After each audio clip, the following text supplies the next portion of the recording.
has been huge contention amongst Aussies as the first rounds of vaccinations are administered around the nation.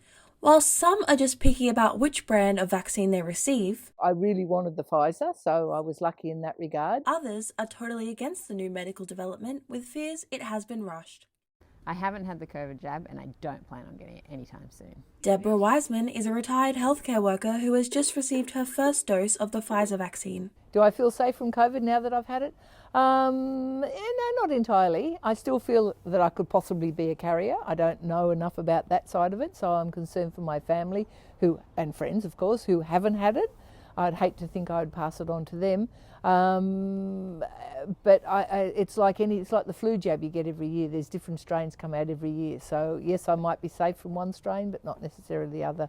So no, nothing's bulletproof, and I'll follow all the precautions as best as possible. Monica Newman is a Sydney mother of two who is wary of getting the vaccine based on its lack of testing.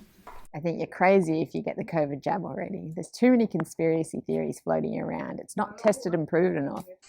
And while some on social media are claiming to have had adverse side effects to the vaccine, like magnetic vaccine points, Jenny says she experienced little more than a sore arm. No side effects, only the normal when you have any sort of a needle. Your arm hurts for a day, but other than that, experienced absolutely nothing. I was good to go. Go get vaccinated, America. Go get vaccinated, America. Oh, you know what? I think you should shove that vaccine right up your... You're willing to inject yourself with a chemical that was manufactured in less than 9 months. I just don't think it's tested and proven enough for me personally to be getting it. If I was someone who wanted to travel overseas, I might consider it a bit more because I do think that is probably important, probably more so other people coming into our country than us going to other countries because we've been very lucky here in Australia.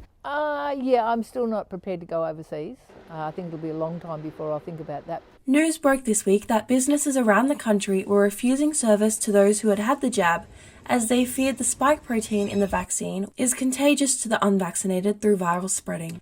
Now the concern is with this vaccine is how tested and proven is it all, and I am still breastfeeding. Can it be some sort of danger to them? What goes through to my baby? I don't know, and I'm not willing to take that risk. Many fear the new vaccine may have adverse side effects on pregnant women, as thalidomide did in the 50s. Look what happened to all those poor mothers these years ago with the fluminamide drug and all those babies that were born with deformities as a result. Despite the 3 million vaccinations that have already been administered across the country, and plenty more to come when medical centres like the one behind me open up the service, 1 in 3 Australians say they will not be getting the jab. And with the World Health Organization predicting that 60 to 70% of the population must be resistant to the virus in order to achieve herd immunity, time will only tell if this vaccine will be efficiently effective at combating the COVID-19 pandemic. Kai Bendrasky, KBC News.